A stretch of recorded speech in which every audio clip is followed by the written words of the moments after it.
Muito bom, pessoal. Então, bom dia, já disse, né? Estou me repetindo. Uma das coisas que a gente mais encontra quando a gente começa a trabalhar com arquitetura, visitar empresas, consultar clientes e principalmente receber alunos em sala de aula, é a discussão. Aliás, é uma discussão que no início não existe. Você pergunta para as pessoas o que elas são, elas dizem, eu sou arquiteto. Tá? Eu chego numa empresa e pergunto, você tem uma área de arquitetura? Tenho uma área de arquitetura. Na verdade, ser arquiteto está na moda, todo mundo quer ser arquiteto. Então, eu faço até uma piada, né? Que, na verdade, daqui a pouco não vai ter mais advogado, né? Vai ter arquiteto jurídico, não vai mais ter médico, vai ter arquiteto patológico. Não vai ter. E aqui isso é verdade. Eu recebi uma mala direta um dia de um curso sobre arquitetura da informação. E aí eu pensei, bom, né, uma mala direta, né? Então, eu falei, deve ser curso de TCP/IP, né? Alguma coisa assim do gênero.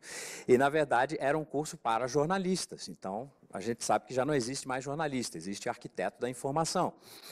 Então, a questão toda é essa. Quem é esse raio desse arquiteto? Tá? E quando a gente fala só desse universo que ao qual a gente normalmente se refere como arquitetura corporativa, a gente tem aí uma série de diferentes nomes, ou cargos, ou posições, ou papéis, dê o nome que você preferir, e que a gente não sabe direito do que se trata, né? Então, primeiro, todo mundo sabe quem é um arquiteto, aqui em geral, um arquiteto, sabem, né? Aquele que desenha casa, prédio, etc. Acho que isso aí todo mundo sabe. A rigor, aqui no Brasil, a gente não poderia se chamar arquiteto, vocês sabem disso, não? Porque tem, pela legislação, arquiteto é quem tem CRA. Antigamente tinha que ter CREA. Né? Agora, eu fiquei sabendo na última vez que eu dei essa palestra que o CREA se dividiu agora, então você tem os conselhos de engenharia e de administração, de arquitetura estão separados, então você tem que ter, a rigor, arquiteto mesmo, assim, sem qualificativo, sem sobrenome, o único que pode se chamar é aquele que tem carteirinha do antigo CREA. Muito bem. Mas vamos tentar falar de alguns arquitetos aqui que estão mais no nosso dia a dia. Arquiteto de software, todo mundo ouviu falar? Naturalmente, né? Agora, será que existe alguma diferença entre arquiteto de software e solução? Ou são sinônimos? Quem acha que é sinônimo ou que são só dois nomes diferentes para a mesma coisa? Ninguém? Quem acha que são coisas diferentes? Ah, que bom. Então, todo mundo está pelo menos na mesma página em relação a isso. Mas é impressionante o que eu encontro por aí de empresas onde o sujeito se diz arquiteto de solução e você vai ver o que o cara faz. Basicamente, ele é um desenvolvedor sênior. Ele é um super programador, é um cara que manja tudo de Java ou sei lá do que quer que seja. E quando eu falo para os caras que arquiteto de solução não precisa saber programar, os caras quase têm um surto, né? Até porque a gente, quando vê, sei lá, anúncio de jornal, aliás, anúncios de jornais são ótimos, né? Tem assim, contratamos arquiteto corporativo TOGAF, especializado em Java, versão tal, .NET versão não sei o que. Eu não consigo nem dar exemplo, porque eles falam de umas tecnologias que eu já não acompanho há uns 10 anos. Né? Então, para eu saber o que os caras estão pedindo, eu tenho que ler o anúncio de jornal. Bom, estou falando aqui de anúncio de jornal, o pessoal já percebeu que... Né? Que depois eu vou falar de CPD também, né? Dessas coisas. Não adianta, vocabulário é um negócio que não sai da gente. Bom, aí vem o tal de arquiteto de sistemas. E aí já começa a fazer confusão de novo. Será que o arquiteto de sistemas é o mesmo do arquiteto de solução? Essa nomenclatura, gente, é uma bagunça nas empresas, que é uma coisa impressionante. Quando o pessoal aparece para o meu curso, né, uma das primeiras coisas que eu faço é um depara para separar, para dizer assim, olha, a terminologia que a gente vai usar aqui no curso é a terminologia do TOGAF. Então, eu vou definir para vocês o que é cada um desses tipos de arquiteto aqui, e aí vocês fazem os devidos mapeamentos aí para a nomenclatura da empresa de vocês. Normalmente está tudo misturado. Tá? E o pior é que tem alguns problemas, né? Porque, por exemplo, arquiteto de software, arquiteto de solução, não tem no TOGAF. O TOGAF não define esses papéis. Tá? Então, aí já começa... A confusão já fica maior ainda, né? Porque o sujeito fala, você segue o TOGAF? Sigo. E aí o cara tem esses papéis que não tem no TOGAF. Não que ele não deva ter, porque, na verdade, não tem no TOGAF porque está fora do escopo, tá? Não porque eles não devam existir. Mas o problema é que começa a haver uma mistura em que o pessoal, por exemplo, tem gente que usa a terminologia arquiteto de sistemas como arquiteto de software, e vice-versa. Quem já viu ou tem isso aí em algum lugar? Só você? Bom, né? O pessoal tem vergonha. Pode levantar a mão, gente, não tem problema não. O pessoal fala assim, não, vai que... Né? Essa é a situação normal.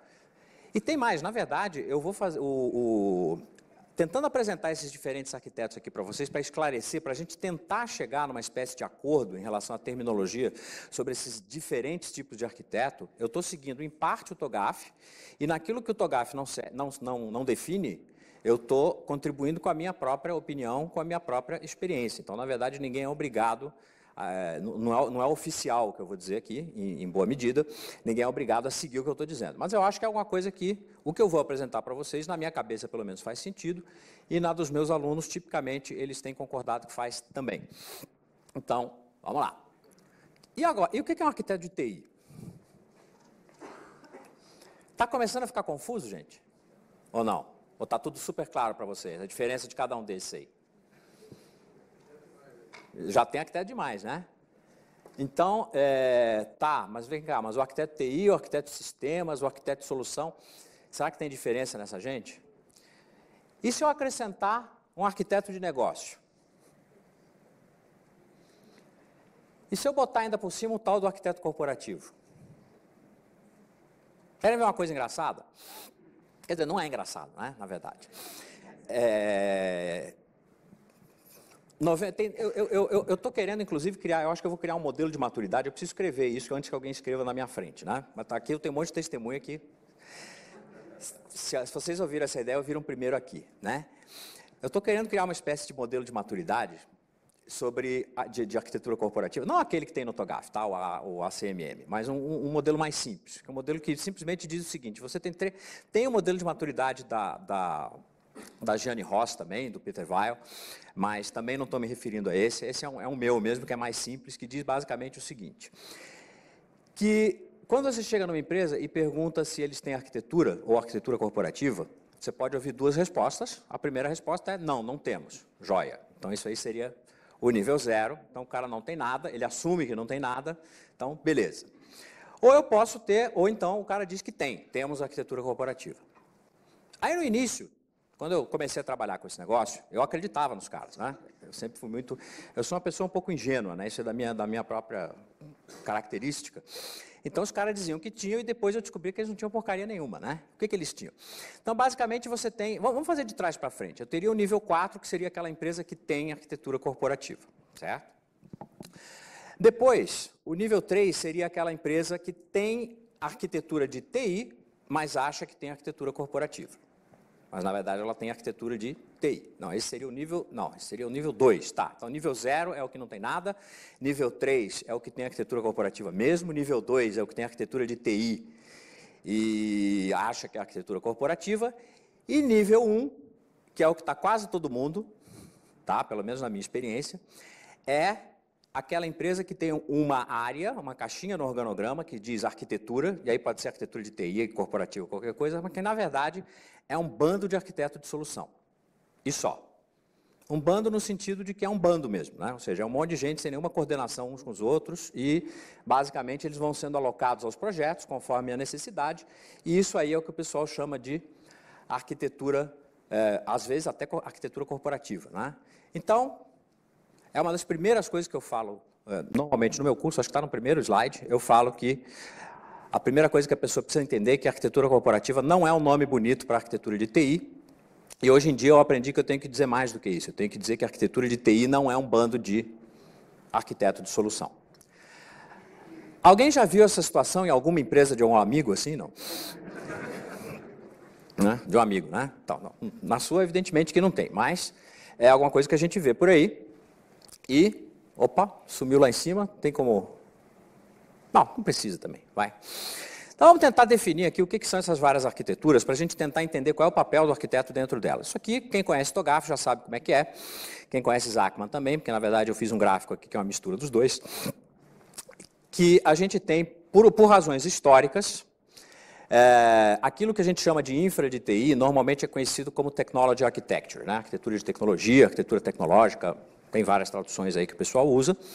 Mas isso aí já gera uma confusão, porque, afinal de contas, a tal da arquitetura de tecnologia, ela se refere a infra. Ela não se refere a, por exemplo, sistemas aplicativos. E sistemas aplicativos não são tecnologia?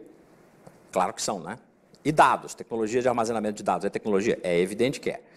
Então, quando a gente fala que a gente tem que juntar, que a gente tem que somar a arquitetura de tecnologia, a arquitetura de aplicações e a arquitetura de dados, que é o que juntos se chamam, deixa eu ver se é o próximo aqui, isso, arquitetura de sistemas de informação, o TOGAF diz que existe um troço chamado arquitetura de sistemas de informação, que é a reunião da arquitetura de aplicações com a arquitetura de dados.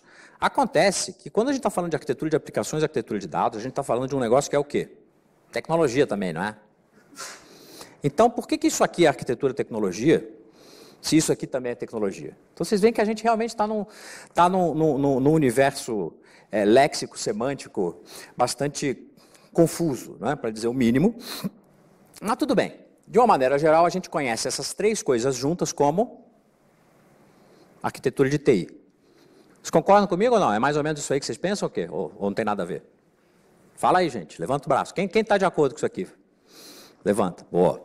Então tá bom. Então, até aqui, o TOGAF também não fala de arquitetura de TI. Isso aí já é uma derivação. Então, quando a gente fala, na minha empresa tem uma área de arquitetura de TI. Então, pelo menos essas três caixinhas, né, que em TOGAFês se chamam domínios, o que é um outro problema, porque domínio é um negócio que tem umas 25 páginas no dicionário, de explicação do que é domínio. Dessas 25, umas 20 são só dentro da TI. E como um monte de gente, né? Ou, enfim, infelizmente, na minha visão, infelizmente, hoje, ainda, a imensa maioria dos arquitetos corporativos vem da TI.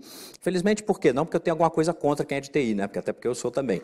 Mas porque a gente só vai ter arquitetura corporativa quando ela tiver... Se a arquitetura corporativa é mais do que a arquitetura de TI, se a arquitetura corporativa não é um nome bonito para a arquitetura de TI, se a arquitetura corporativa transcende a arquitetura de TI, então a gente tem que ter gente que não é de TI para fazer esse troço acontecer. Concorda ou não?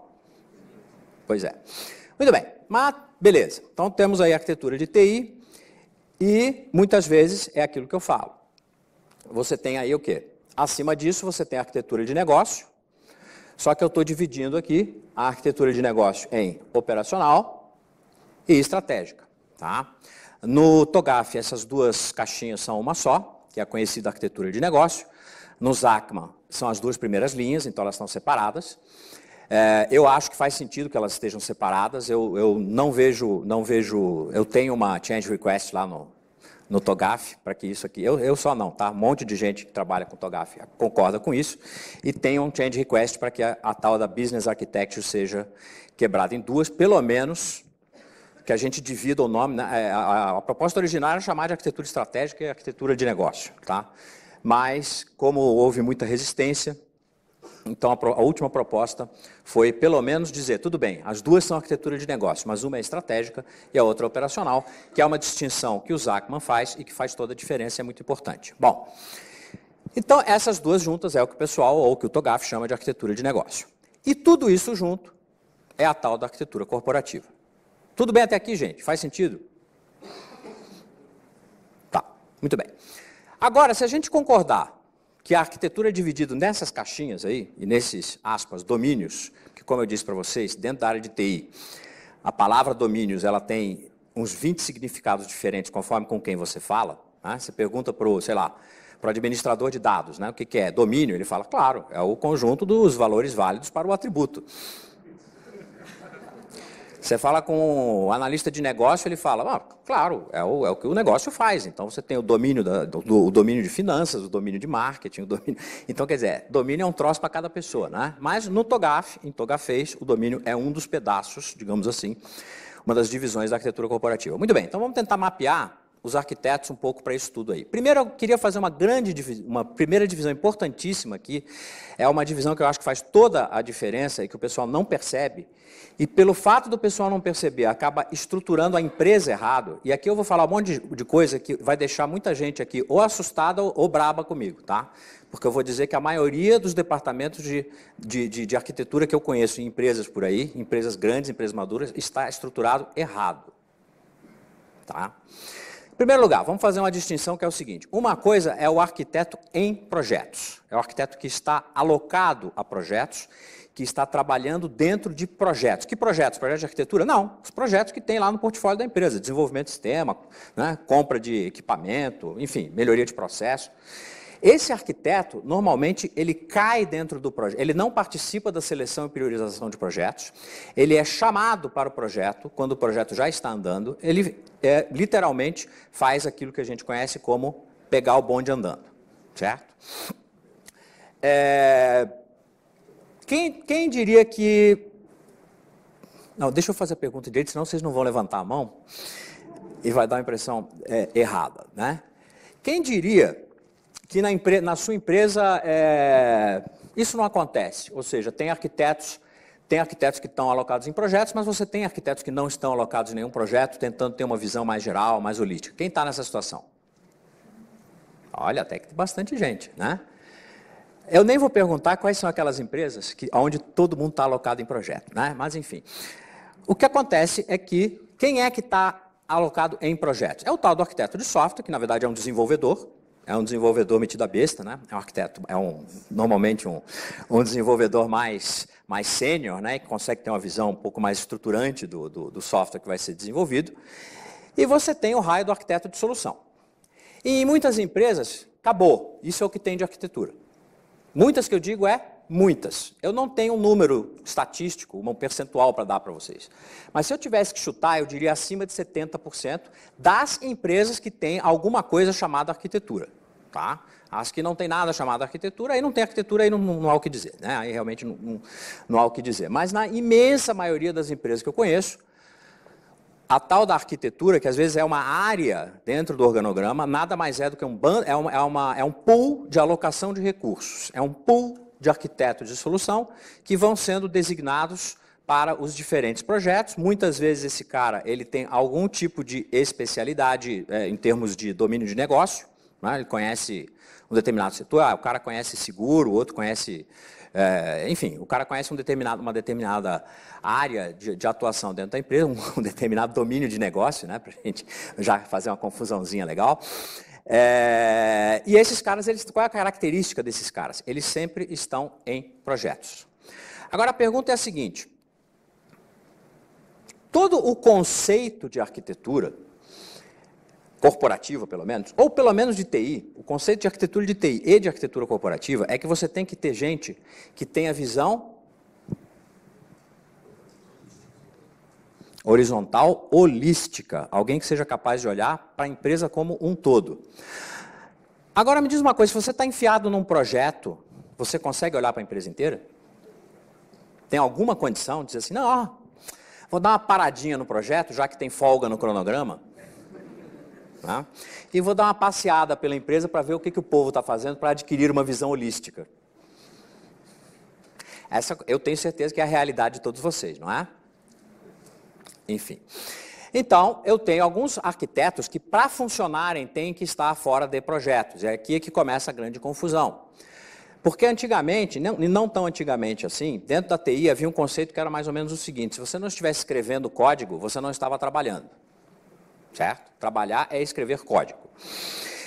Esse conceito não mudou muito, tá? Mas, digamos assim, ele evoluiu para o que hoje eu diria que estar trabalhando dentro de um projeto ainda é considerado trabalho.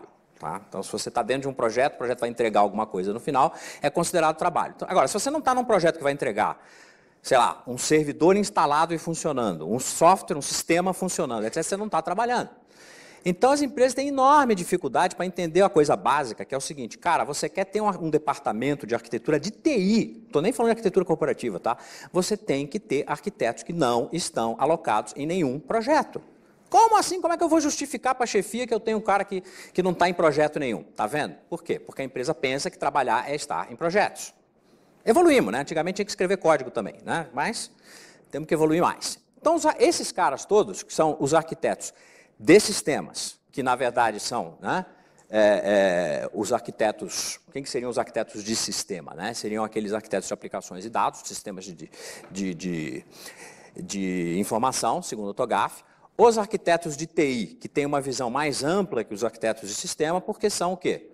São aqueles né, lembrando lá dos quadradinhos que a gente usou, a gente tem da parte de baixo, né, aqueles 3 domínios. A gente tinha lá a arquitetura de tecnologia, arquitetura de aplicações e a arquitetura de dados. Esses 3 juntos são a arquitetura de TI e, portanto, um cara que é arquiteto de TI, ele tem que estar olhando para quê? Ou ele tem que olhar para esses 3 domínios ao mesmo tempo, de forma holística, ou ele tem algum tipo de foco.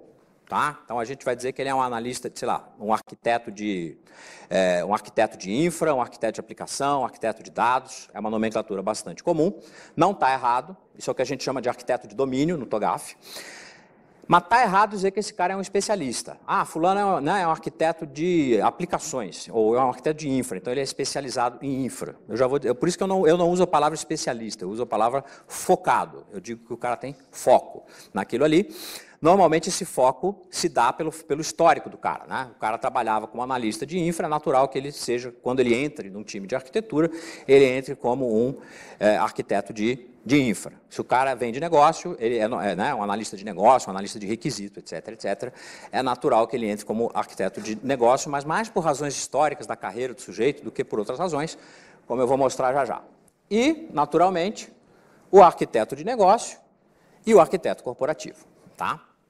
Qual é a diferença aqui, né? O arquiteto de negócio, se a gente olhar aqueles quadradinhos, você tem lá o sistemas, que é aplicações de dados, TI, que é aquilo mais a infraestrutura. Se eu juntar aquelas 2 camadas de negócio de cima, eu tenho o arquiteto corporativo, e em muitos lugares eu tenho essa figura do arquiteto de negócio, que é alguém que não está olhando a arquitetura corporativa como um todo, está olhando só para aquela camada ali de cima.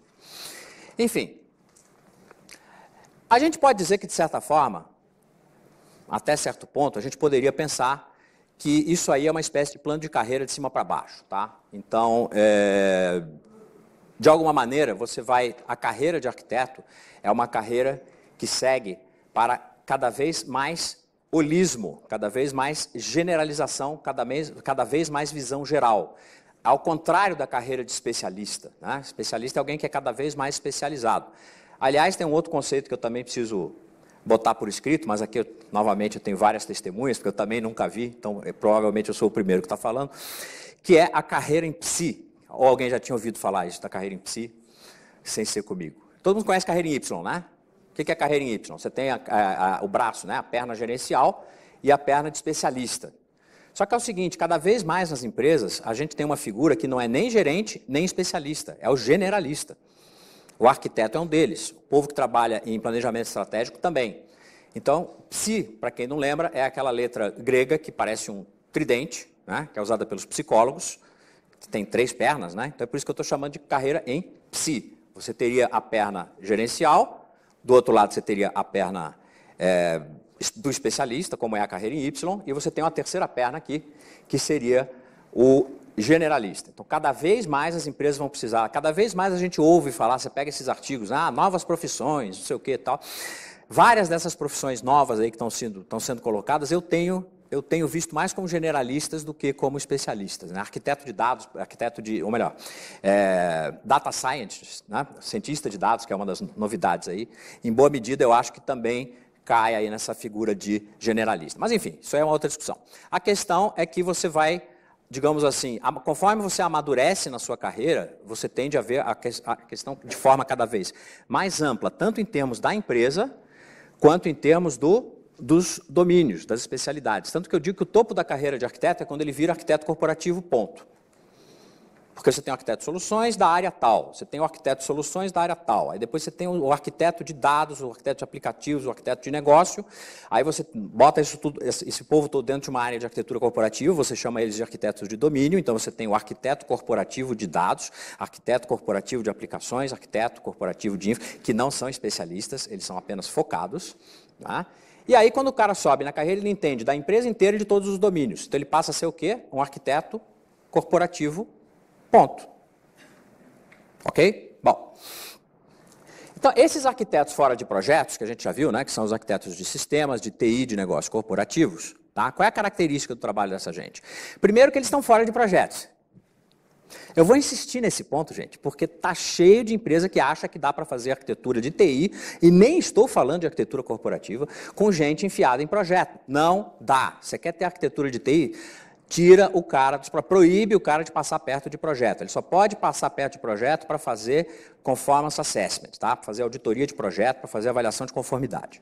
É a única vez que ele pode passar perto do projeto. Ele tem que sentar numa mesa, longe de todos os projetos.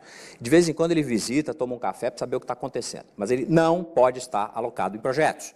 Tá? Ele tem que estar fora de... não, é o seguinte, o cara vai ser arquiteto corporativo de manhã e de tarde ele vai trabalhar no projeto XPTO. Vai funcionar isso aí? Não. Talvez no primeiro dia, né? Então, no segundo dia de manhã ele vai querer fazer arquitetura corporativa. Sabe o que é? Essa noite deu pau no XPTO, então a gente tem que... tudo bem, quarta-feira eu compenso. Todo mundo sabe como isso é. Bom, então é um trabalho horizontal, eu já falei, um trabalho holístico, né? Horizontal e holístico. Na verdade, não são sinônimos não, tá? Tem uma sutil distinção entre a coisa ser horizontal e holística, mas eu não vou entrar nisso porque o meu tempo está acabando.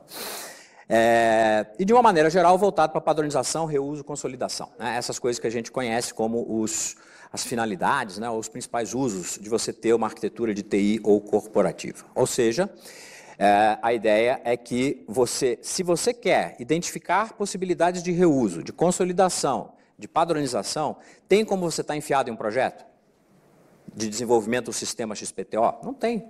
Você tem que estar fora de projeto para poder andar pela empresa e ver o que tem repetido, o que pode ser consolidado, o que é redundante.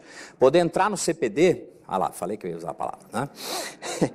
Entrar no CPD e identificar que você tem um monte de coisa parecida lá com nome diferente, de fornecedor diferente, e que você talvez pudesse padronizar aquilo, né? Escolher, por exemplo, só um gerenciador de banco de dados para você trabalhar, e os outros 38 que você tem ficam definidos como fora do padrão, e dentro de um roadmap para substituição em X anos, por exemplo, ok? Qual é o chá desse cara? Todo mundo sabe que é chá, não? Chá vem do RH, certo? É uma sigla que basicamente diz que são os conhecimentos, habilidades e atitudes. Então, para esses caras aí, os conhecimentos, para os arquitetos de sistema, de TI e de negócio, o cara tem que conhecer a sua camada, o seu domínio, naturalmente, né? Então, se o cara é de negócio, ele tem que entender de negócio, se o cara é de TI, tem que entender de TI, assim por diante, de infra, tal, né? Acontece que todos eles têm que entender de negócio, isso é outra coisa que pouca gente entende. Arquitetura existe para cumprir a estratégia do negócio, a arquitetura é sobre estratégia. Todo o assunto arquitetura é sobre alinhar a estratégia com a execução. Então, todo arquiteto tem que entender de negócio. Eu sou arquiteto de infra, então eu não sou obrigado a entender do negócio. Errado, você está no lugar errado. Todo arquiteto tem que entender do negócio. Ele vai entender do negócio e responder a pergunta: como eu posso ajudar o negócio a cumprir as suas metas estratégicas e atingir a sua visão com este meu conhecimento mais focado, não vou dizer específico, né? Mais focado em, sei lá, infraestrutura. Mas o cara é de infra, o cara faz fine tuning de SQL, né? Então, e não entende nada da empresa. Então não é arquiteto, ou não deveria ser, ou não deveria estar ali, tá? O que mais? Então tem que entender do negócio da organização, tem que entender dos domínios adjacentes, pelo menos. Então se você está na caixinha do meio, você tem que entender da caixinha de cima e da caixinha de baixo. Se está em sistema, você tem que entender de infra e de negócio. Se você está em negócio operacional, você tem que entender de negócio estratégico e no mínimo você tem que entender as caixinhas adjacentes para conseguir fazer o quê? Os links, né? Porque em arquitetura a palavra-chave é rastreabilidade. Se você não tem rastreabilidade, não existe arquitetura. Não existe arquitetura corporativa sem rastreabilidade. Tem gente que diz que existe, mas eu duvido, nunca me mostraram. Tá? Para mim, a arquitetura é sobre rastreabilidade. Portanto, se não tem rastreabilidade, não tem arquitetura. E se você não conhece, no mínimo, os domínios para cima e para baixo do que você está fazendo, não tem como você sequer ajudar nessa tal dessa arquitetura corporativa. Né? E o arquiteto corporativo tem que conhecer holisticamente todos os domínios, toda a organização, horizontalmente, né? E, portanto, quais são as habilidades e atitudes que esse pessoal tem que ter? Primeiro, arquiteto especialista non existe, como diria o padre Quevedo. Tá? Isso non existe. Arquiteto especialista é um oxímoro, é uma contradição nos termos. Tá? Se é arquiteto, não é especialista. Se é especialista, não é arquiteto. O único jeito, a única concepção que eu poderia ter de um arquiteto especialista é dizer que o cara é especializado em arquitetura. Certo? Mas, de uma maneira geral, Isso não existe. Outra coisa que não existe é arquiteto júnior. Tá? Assim como não existe gerente de projeto júnior. Tem uns órgãos de certificação por aí que falam que basta você ter o certificado deles que você vira um gerente de projetos, né? Isso também não existe. Então aparece lá um gerente de projeto com 22 anos de idade, 21 anos de idade, não sei o que, fala, pô, como é que pode? Né? Não existe arquiteto júnior, é igual gerente de projeto, tem que ter comido muito feijão, tem que ter muito calo, tem que ter muita cicatriz. Se você não tiver apanhado um bocado, não dá para ser arquiteto, do mesmo jeito como não dá para ser arquiteto, gerente de projeto. É a mesma coisa. Então, em termos de maturidade, aí os caras descobriram que não dá para fazer isso, inventaram um tal de analista de projeto. Então, a gente pode talvez falar de analista de arquitetura, sei lá, né? Que seria o arquiteto júnior, é um cara que é mais jovem, tal, está aprendendo como é que funciona, ajuda o pessoal de arquitetura no time, isso aí pode ter, naturalmente, né? Mas dizer que o cara é arquiteto e ele é júnior, na minha cabeça, isso é mais um oxímoro, não tem isso. Para você ser arquiteto, você tem que ter experiência, você é o seguinte, nada substitui a experiência, não interessa quantos certificados você tem, onde você estudou, não interessa. Tem coisas que só a experiência te dá e a arquitetura e a capacidade de trabalhar direito, como tanto gerente de projeto como arquiteto, é uma delas. Aliás, lembrando que todo arquiteto corporativo ou de TI, ele é um gerente de projetos também, né? Porque a arquitetura se faz através de projetos. Então, não dá para ser júnior duas vezes, né? Então, não tem a menor condição. Bom, tem que ser generalista, tem que ter visão sistêmica e capacidade de abstração, é óbvio. Aquele sujeito que não consegue, só olha a árvore e não consegue ver floresta, não pode ser arquiteto. Tem que ter visão de longo prazo, ao mesmo tempo que orientação a resultados, porque, afinal de contas, arquitetura é uma visão de longo prazo, é uma visão que tem que estar alinhada com, é uma função que tem que estar alinhada com a visão da empresa, e a visão da empresa nunca é, ou nunca deveria ser, pelo menos, né, de curto prazo, então a gente está falando de 3, 5, 10, 20 anos, às vezes, e o horizonte do arquiteto tem que ser o mesmo, mas, se ele disser, olha, o nosso plano estratégico é para daqui a 5 anos, então daqui a 5 anos eu entrego a arquitetura, vai funcionar isso aí? Não, né? Então, ao mesmo tempo, ele tem que ter o quê? Orientação a resultados. E dentro das boas práticas de arquitetura, do TOGAF, por exemplo, né, a gente tem como fazer isso, a gente tem conceito de arquitetura de transição, etc., entre outras coisas, e você pode e deve ser capaz de ter a orientação para resultados, porque você, sem perder a visão de longo prazo, você tem que ser capaz de entregar resultados o quê? Continuamente, constantemente, de maneira a impedir que isso aconteça. Bom, evidentemente, tem que ser alguém bom de negociação e formação de consenso, porque o arquiteto normalmente está no olho do furacão, ele tem que conciliar os interesses conflitantes e contraditórios de um monte de stakeholders que querem coisas muitas vezes opostas, muitas vezes não vão com a cara uns dos outros, tá? E você está lá no meio. Então,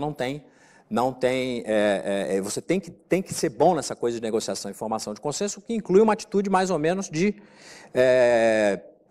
humildade, né? No sentido de que, isso foi uma coisa que eu aprendi com o Roberto, né? Foi um cara que não pode ser arquiteto, é aquele cara que fala assim, olha, esse problema aqui só tem duas soluções possíveis, tem a minha e tem a errada.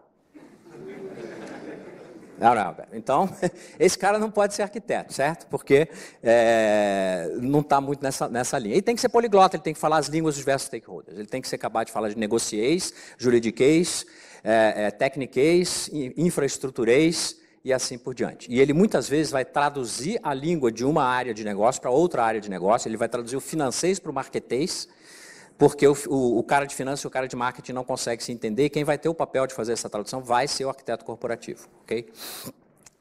E, naturalmente, capacidade de análise de trade-offs, porque a ideia é que todo problema tem mais de uma possível solução, e você tem que analisar quais são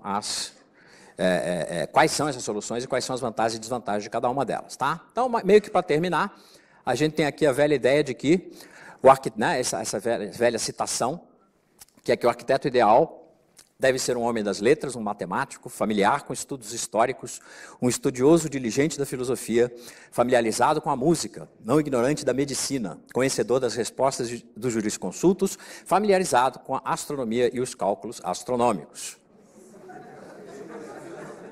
Todo mundo aí já está preparado para ser arquiteto? Não.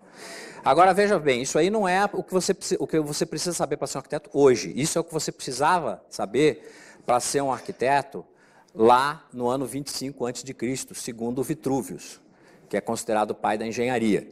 Então, isso significa que hoje, em 2018, provavelmente você precisa conhecer bem mais do que isso aí, né? É isso, gente. Então, basicamente, era isso que eu queria trazer para vocês. Tem aí o meu currículo, vocês ou conhecem, ou depois vocês leem aí. E, mesma coisa, se a gente, né, eu vou estar por aqui, quem quiser falar comigo, esteja à vontade. E eu estou deixando aqui esse link aqui, se quem quiser anotar, fotografar, etc. Para quem quiser. Eu imagino que a maioria do pessoal aqui já conheça relativamente bem a arquitetura, mas através desse link vocês têm aí um mini curso gratuito aí que aprofunda um pouco mais esses conceitos. Então vocês podem, através desse link, se aprofundar um pouco mais no assunto, se for o caso. Por enquanto, acho que é isso. Obrigado.